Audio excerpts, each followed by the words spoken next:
வணக்கம். இன்னைக்கு நாம சென்ட்ரோசோம் அப்படிங்கிற ஒரு மிகச் சிறிய ஆனா ரொம்பவே முக்கியமான ஒரு அமைப்பை பத்தி தான் பார்க்க போறோம். இது செல்லுக்குள்ள இருக்கிற ஒரு குட்டி கட்டிட கலைஞர்னே சொல்லலாம்.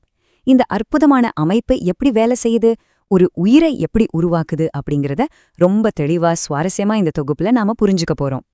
ஒரு விலங்கு செல் எப்படி எந்த பிசிறுமே இல்லாம மிகச் சரியா இரண்டா பிரியுதுன்னு எப்பவாவது யோசிச்சு பாத்திருக்கீங்களா? நாம வளரும் போதோ இல்லனா நமக்கு ஏற்படுற காயங்கள் குணமாகும் போதோ நம்ம உடம்புல இருக்கிற செல்கள் மிக துல்லியமா பிரியணும். இப்படி ரொம்ப கச்சிதமா செல் பிரியறதுக்கு காரணம் அந்த செல்லுக்குள்ளேயே ஒளிஞ்சிருக்கிற ஒரு மிகச்சிறிய அமைப்பு தான்.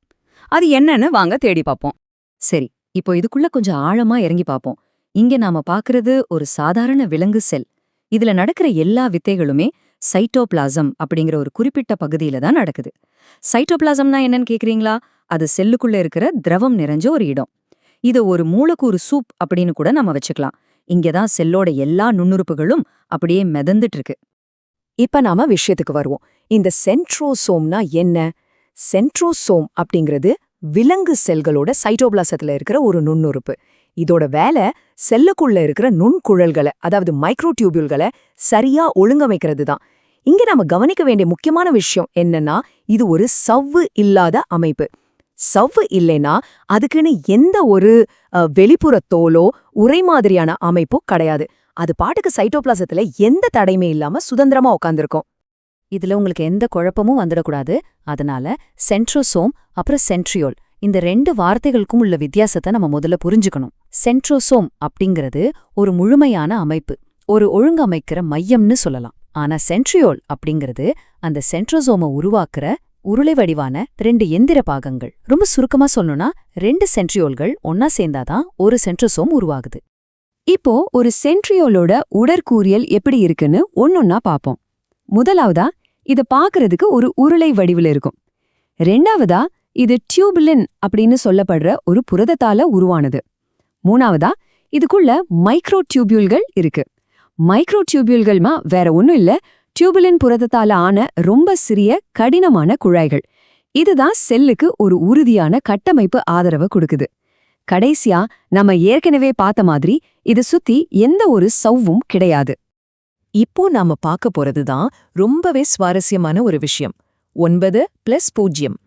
இந்த எளிய கணித எண்கள் தான் சென்ட்ரியோலோட வடிவமைப்பே தீர்மானிக்கிற ஒரு ரகசிய குறியீடு. அது எப்படி வேலை செய்யுதுன்னு பாப்போமா? இந்த 9+0 அமைப்புனா என்ன?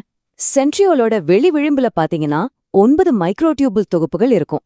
ஒவ்வொரு தொகுப்புலயும் 3 குழாய்கள் இருக்கும். இது எல்லாமே ஒரு மையப்பகுதியோட ஆரப்போக்குல இணைக்கப்பட்டிருக்கும். இது அப்படியே ஒரு சைக்கிள் சக்கரத்தோட கம்பிகளோட ஒப்பிட்டு பாருங்களேன். வெளியில இருக்கிற 9 குழாய் தொகுப்புகளும் சக்கரத்தோட மையத்துல இணைஞ்சிருக்கிற மாதிரி அமைஞ்சிருக்கும். ஆனா நடுவுல எந்த குழாயும் இருக்காது. மையப்பகுதி காலியா இருக்கும். அதனாலதான் இதை நாம 9+0 அப்படின்னு சொல்றோம். இந்த ஒரு சிறப்பான கட்டமைப்போட காரணமா சென்ட்ரோசோமுக்கு ஒரு அதிகாரப்பூர்வ வேலைப்பேர் இருக்கு. அதுதான் மைக்ரோடியூபியூல் ஒழுங்கமைக்கும் மையம், அதாவது சுருக்கமா MKOC. செல்லோட உட்புற கட்டமைப்பையும் உள்ள நடக்கிற போக்குவரத்து வலைப்பின்னலையோ நிர்வகிக்கிற ஒரு மேலாளரா இந்த அமைப்பு செயல்படுது. மொத்தத்துல செல்லோட இயக்கத்தையே இதுதான் கட்டுப்படுத்துது. இங்க விலங்கு செல்களுக்கும் தாவர செல்களுக்கும் இடையில இருக்கிற ஒரு சுவாரஸ்யமான உயிரியல் வேறுபாட்டை நாம தெரிஞ்சுக்கணும். விலங்கு செல்கள்ல சென்ட்ரியோல்கள் இருக்கு. செல்கள் பிரியும் போது இவை நட்சத்திரம் மாதிரியான ஆஸ்டர்களை உருவாக்குது.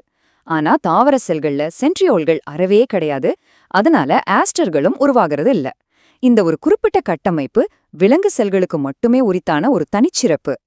சரி, இப்போ செல் பிரியும்போது சென்ட்ரோசோம் என்னென்ன வேலைகளை செய்யுதுன்னு படிப்படியா பாப்போம். முதல் படி, DNA உற்பத்தியாகிற கட்டத்துல சென்ட்ரோசோம் தன்னைத்தானே நகலெடுத்து ரெண்டா மாறுது. ரெண்டாவது படி, இப்படி உருவான இந்த 2 சென்ட்ரோசோம்களும் செல்லோட எதிரெதிர் துருவங்களை நோக்கி நகருது. மூணாவது படி, அங்கிருந்து மைக்ரோடியூபிள்களை நீட்டி ஸ்பிண்டில் இழைகளை உருவாக்குது. இந்த ஸ்பிண்டில் இழைகள்னா என்ன தெரியுமா? குரோமோசோம்களை பிடிச்சு இழுத்து பிரிக்க பயன்படுற உயிரியல் கயிறுகள் அப்படின்னு நீங்க எளிமையா புரிஞ்சுக்கலாம். இதுல நாம கவனிக்க வேண்டிய ரொம்ப முக்கியமான புள்ளி என்னன்னா, சென்ட்ரோசோமோட முக்கிய செயல்பாடுகள் தான். இது செல் பிரிதலுக்காக ஸ்பிண்டில் அமைப்பை உருவாக்குது. அதோட குரோமோசோம்கள் மிகச்சரியா சரிபாதியா பிரிக்கப்படுறதையும் இதுதான் உறுதி செய்யுது. அது மட்டுமல்லாம சீலியா அப்புறம் ஃபிளாஜெல்லா அப்படின்னு சொல்லப்படுற செல்லோட நகர்வுக்கு பயன்படுற சிறிய முடி மாதிரியான அமைப்புகளோட அடிப்படை உடலையும் இதுதான் உருவாக்குது. அதனால வெறும் செல் பிரிதலை தாண்டி பல வேலைகளை இது அமைதியா செஞ்சுக்கிட்டு இருக்கு. இப்போ இறுதியா கொஞ்சம் யோசிச்சு பாருங்களேன். 9+0 அப்படிங்கிற ஒரு கணித அமைத்தை கொண்ட இந்த மிகச்சிறிய கட்டமைப்பு மட்டும் இல்லைன்னா விலங்குகளோட உடல் வளராது, காயங்கள் ஆறாது, செல்கள் பெருகாது. நம்ம கண்களுக்கே தெரியாம நம்ம உடம்ப இப்படி இயக்கிட்டு இருக்கிற வேற என்னென்ன நுண்ணிய கட்டிடக் கலைஞர்கள் உள்ளே இருக்காங்க? இந்த ஒரு கேள்வியோட இன்றைய தொகுப்பை நாம நிறைவு செய்வோம். இதுபோல பல விஷயங்களை தொடர்ந்து ஆர்வத்தோட கத்துக்குவோம்.